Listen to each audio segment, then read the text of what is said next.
Hello and welcome to Liam's Lyceum. I'm your host Liam, aka Himbar, and today I have another tag for you.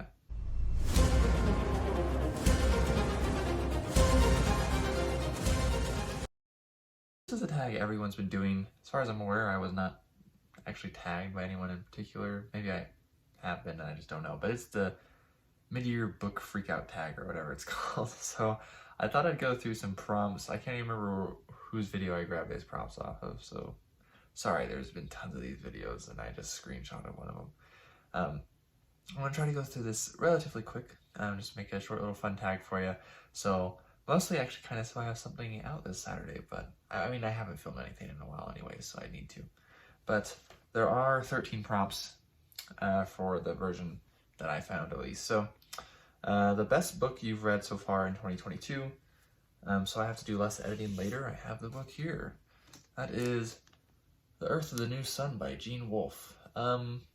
This might get surpassed. I would be really surprised if it does. We'll see, of course, 6 months from now, but The Earth of the New Sun. And then question 2, best sequel you've read so far in 2022. That would have to be Kingdoms of Death, maybe. I mean, not trying to answer the same books, because I would say Earth of the New Sun is kind of a sequel to Book of the New Sun.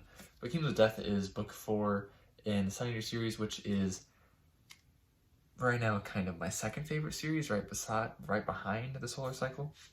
So, Kingdoms of Death, Christopher Rocchio, this book is amazing as well. So,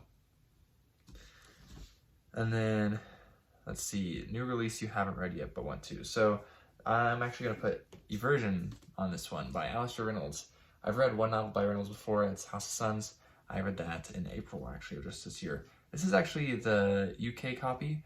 This is not even out in the United States yet. I think I'll get to this one soon. I've been having a lot of schoolwork I've been doing, so I haven't been going really quickly through my physical read, but I think this will be my next physical read. So probably I'll start this in a few days, and it's not very long, so I don't think it'll take me too long to get to it. But since it's not out in the US, I can't do audio for it yet. So for most anticipated release for the second half of the year, probably Ashes of Man, which is book 5 in the Sun Eater series.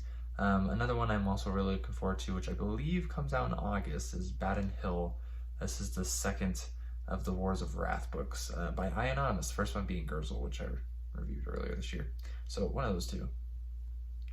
I'm not quite sure, so which one probably depends on my mood. So let's see, 5, biggest disappointment. That'd be Hyperion. I don't even have a copy because I got rid of it. I didn't finish it.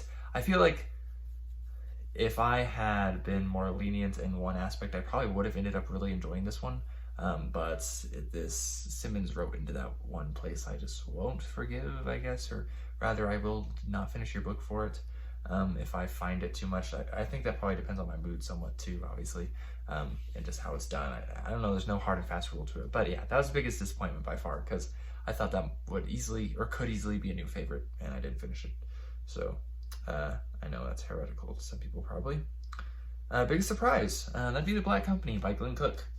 Actually, I've really enjoyed this, and I even read the books 2 and 3 shortly after reading this one. I was very surprised.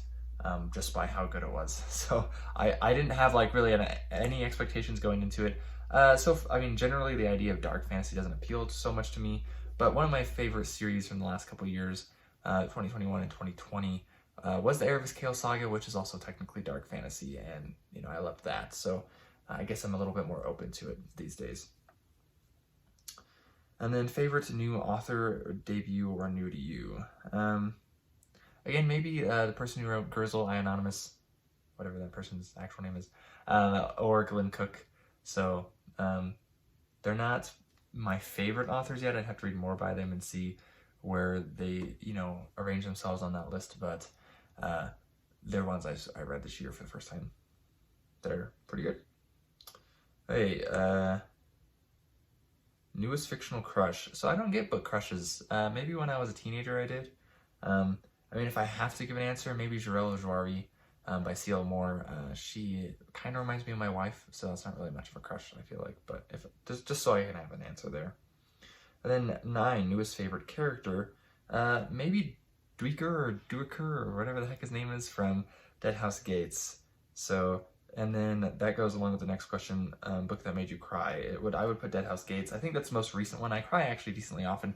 I don't think I actually shed any tears with Dead House Gates. That's where I've read so much of late that I can't remember actually which ones just make me get teary-eyed and which ones actually have me shedding tears, because very few actually have me shedding tears. Very few. It'd be like The Lord of the Rings. That's like the one that's guaranteed to do it. A book that made you happy. I could go with The Earth and New Sun again. Just to have something different. I couldn't find my copy of it really quickly as I was trying to film this. But Spellfire by Ed Greenwood, not his best thing, not my favorite thing by him, but as far as recent reads go, that was just a fun book to read. I like Greenwood. That review is going to go a while from this, but it was really refreshing to see a D&D protagonist from way back in the 80s, honestly, to be the main character actually to be a girl. And it's kind of like her coming of age. So I kind of respect Greenwood for that, because sometimes when I read, like, especially like Dragonlance stuff, I feel like the female characters are not as good as I'd like them to be. But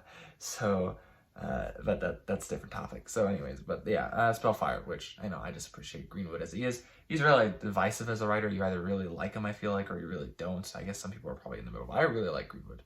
And then let's see. Number 12, most beautiful book you've brought so far this year or received. I don't know if it's the most beautiful I've gotten this year. We're already 6 months into the year. I don't keep track, honestly, that well. Because if we're talking about physical beauty, this is not probably like the most physically beautiful thing ever, but I got my first Gnome Press book, which did hardcovers starting back in the 40s, I believe. And so this is actually the first hardcover Fafner Grey Mouser by Fritz Leiber. It's called Two-Sided Adventure. This came out in the 50s, I believe. So these are getting rarer. I was able to find a copy. It's funny, it says it's $3, which is actually quite expensive at the time because you're getting a quality hardback as opposed to, a paperback, which are rather mass market. So this does have some of his 50s, 40s, and 30s stories in it. Only 7 though, so not a lot. These are probably broken up into different volumes. Later, I haven't actually gone through all the stories and seen which ones appear where. Looks like these are mostly ones from Swords Against Death, though, just by a quick glance at it.